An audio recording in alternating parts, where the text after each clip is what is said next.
Lesson 48 मतलब 480 याद हो चुका है, धीरे धीरे बढ़ रहे हैं, है ना। एक समय 10 था, अभी 480 है ना।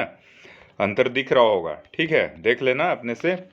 प्रश्न है, इब्राहिम लोदी के खिलाफ युद्ध के दौरान बाबर ने अपने सिपाहियों का मनोबल बढ़ाने के लिए जिहाद का नारा दिया। प्रस्तुत कथन सही है या गलत? इसका जवाब देख लेते हैं क्या है। प्रस्तुत कथन गलत है। इब्राहिम लोदी नहीं बल्कि राणा सांगा के खिलाफ युद्ध में बाबर ने जिहाद का नारा दिया था, है ना। इब्राहिम लोदी भाई था सल्तनत का सबसे अंतिम जो शासक था, है ना, लोदी वंश का। उसी को हराकर फिर मुगल वंश का स्थापना कर दिया था बाबर ने, ठीक है। अगला सवाल देखते हैं क्या है।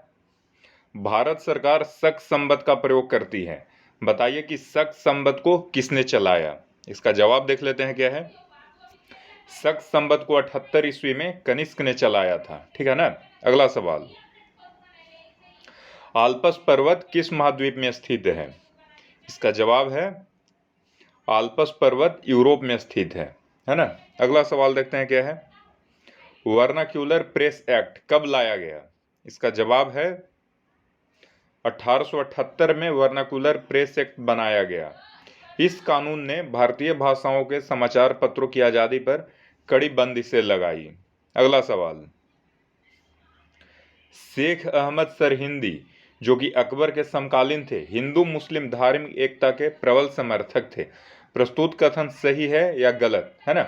ये यूपीएससी नेट ये दोनों तरीके के एग्जाम में पूछा जाता है, ठीक है ना। ऐसा ही एक ऐसा ऐसा नेता का नाम बता देगा, जैसे हम लोग भगत सिंह को सब जानते हैं, चंद्रशेखर आजाद को सब जानते हैं, लेकिन अब वही है केपी के लप्पम, ये किस आंदोलन से जुड़े थे, है ना, किस सत्याग्रह से जुड़े थे। ऐसा ऐसा एक एक राम सिंह जो थे वो किस आंदोलन से जुड़े थे।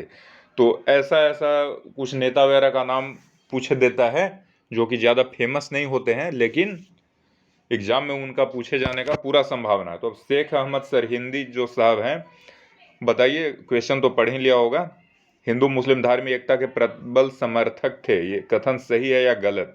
इसका जवाब देख लेते हैं क्या है। प्रस्तुत कथन गलत है।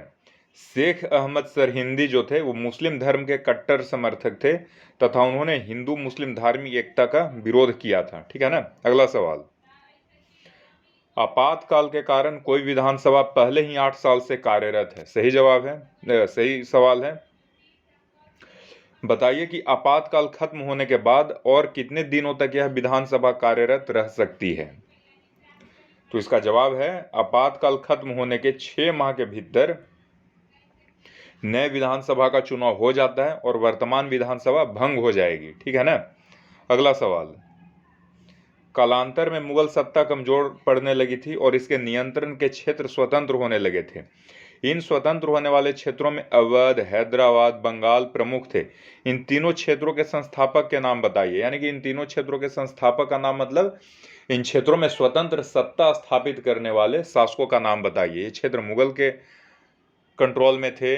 जब मुगल कमजोर पड़ने लगे, यानी कि 1707 में औरंगजेब मर गया, उसके बाद ये सब क्षेत्र स्वतंत्र होने लगे। यहाँ के जो शासक थे, मतलब मुगल के ही ये लोग ऑफिसर्स थे जो कि वहाँ पर अपना स्वतंत्र सत्ता का स्थापना कर लिया।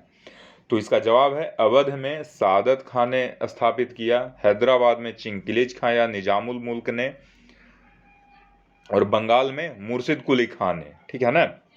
अगला सवाल, राज्य के महाधिवक्ता बनने के लिए वही योग्यता अनिवार्य है जो योग्यता सर्वोच्च न्यायालय के न्यायाधीश बनने के लिए है। प्रस्तुत कथन सही है या गलत। इसका जवाब है प्रस्तुत कथन गलत है। राज्य के महाधिवक्ता बनने के लिए वही योग्यता अनिवार्य है जो योग्यता उच्च न्यायालय के न्यायाधीश बनने के लिए है, न कि सर्वोच्च न्यायालय के न्यायाधीश बनने के लिए, ठीक है ना। राज्य का महाधिवक्ता बराबर राज्य का न्यायाधीश, ठीक है ना, राज्य का हाई कोर्ट का न्यायाधीश, ठीक है। अगला सवाल, राष्ट्रपति द्वारा प्रतिवर्ष राज्यसभा के सदस्यों का मनोनयन होता है। कथन सही है या गलत। इसका जवाब है कथन गलत है। प्रतिवर्ष नहीं बल्कि हर तीसरे वर्ष राष्ट्रपति द्वारा राज्यसभा के सदस्यों का मनोनयन होता है। अगला सवाल देखते हैं क्या है। विधान परिषद के गठन के प्रक्रिया को बदलने और सुधारने के लिए क्या विधानसभा अधिकृत है ना।